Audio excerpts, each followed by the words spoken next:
세계 수산물 수요의 증가, 특히 중국 시장을 겨냥해 시작된 전라남도의 수출 양식단지 조성 사업이 표류하고 있습니다. 오늘 뉴스포인트에서는 양현승 기자와 함께 최근 어민들이 반발하고 나선 전복 양식섬 사업을 이야기하도록 하겠습니다. 안녕하십니까? 네, 안녕하십니까? 네, 양현승 기자, 이 전복 양식섬이라는 게 무엇인가요? 네, 중국인들이 갈수록 수산물 맛을 알아간다고들 하지 않습니까? 이런 중국 시장에 대응하기 위해서 전복을 수출용으로만 키우는 단지를 만드는 사업입니다. 전라남도가 당초에 정부에 건의를 했었고, 박근혜 정부 초기, 그러니까 2013년에 국정과제로 꼽히기도 했습니다. 150억 원의 사업비가 투입되는 사업인데 75억 원이 국비입니다. 그런데 곧바로 교부가 될 정도로 지원도 굉장히 좋았습니다. 2014년 5월에 공사를 시작해서 원래 계획대로라면 지난해 전복 양식이 시작됐어야 합니다. 그리고 3년 정도 키우고 2018년에 중국으로 수출할 물량을 출하해야 하는데 여전히 공사가 진행되고 있는 실정입니다. 그리고 또 이달 초에는 강풍에 일부 시설이 부서지기도 했습니다. 이 진도 지역 어민들은 부실공사 때문에 이 양식시설이 부서졌다고 주장하고 있습니다. 그리고 더 이상은 참지 못하겠다면서 사업을 완전히 철수할 것, 그리고 시설을 철거해 줄 것을 요구하면서 반발하고 있는 겁니다. 네, 시작은 정말로 거창했던 것으로 보이는데 계획보다 상당히 공사가 늦어지고 있는 것 같습니다. 어떤 이유가 있습니까? 예, 말씀드렸던 대로 당초에는 지난해 말 공사가 끝났어야 합니다. 하지만 지키지 못했죠. 그리고 이달 말까지가 2차 준공 기한입니다. 이 양식섬 사업은 해역이 상당히 넓습니다. 전체 171헥타르입니다. 그러면은 축구장을 170개 이상 합한 것과 같은 면적인데요. 취재진이 도착했던 양식섬 조성 현장에서는 일단 이 모습이 제대로 갖춰진 양식 시설을 찾아보기가 어려웠습니다. 이 양식장은 모름지기 채취를 할 배가 드나들 공간이 있어야 되는데 이곳은 입구가 어딘지 이렇게 파악하기가 어렵더라고요. 네. 어민들은 어처구니가 없다라는 말을 굉장히 자주 반복했었습니다. 또 전복 가두리 양식 시설도 밀집돼 있습니다. 이러면은 나중에 양식이 시작될 경우에 이 시설이 무게를 견뎌내지 못할 거다라고 어민들은 이야기하고 있습니다. 네. 한마디로 부실공사가 맞다라는 건데요.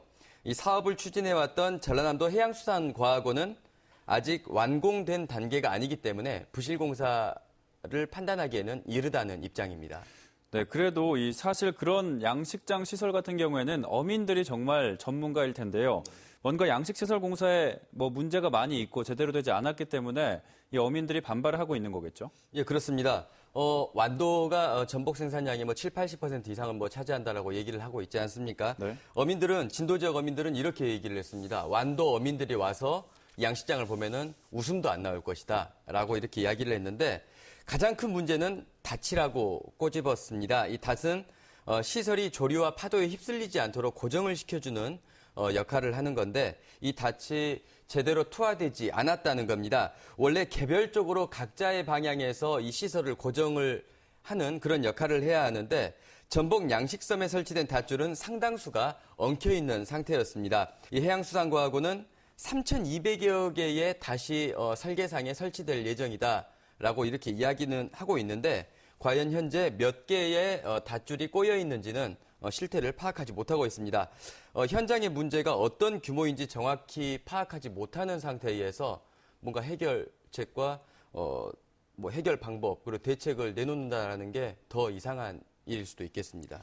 네, 닷이 문제가 되고 있고 또 업체 부도도 문제가 되고 있는데 사실 국비와 도비를 써서 이렇게 전복 양식섬을 만든다고 하면 어민들이 직접 투자를 한 돈이 없기 때문에 어민들이 반발을 할 필요가 없을 것 같은데요. 이렇게 큰 반발하는 이유가 뭘까요?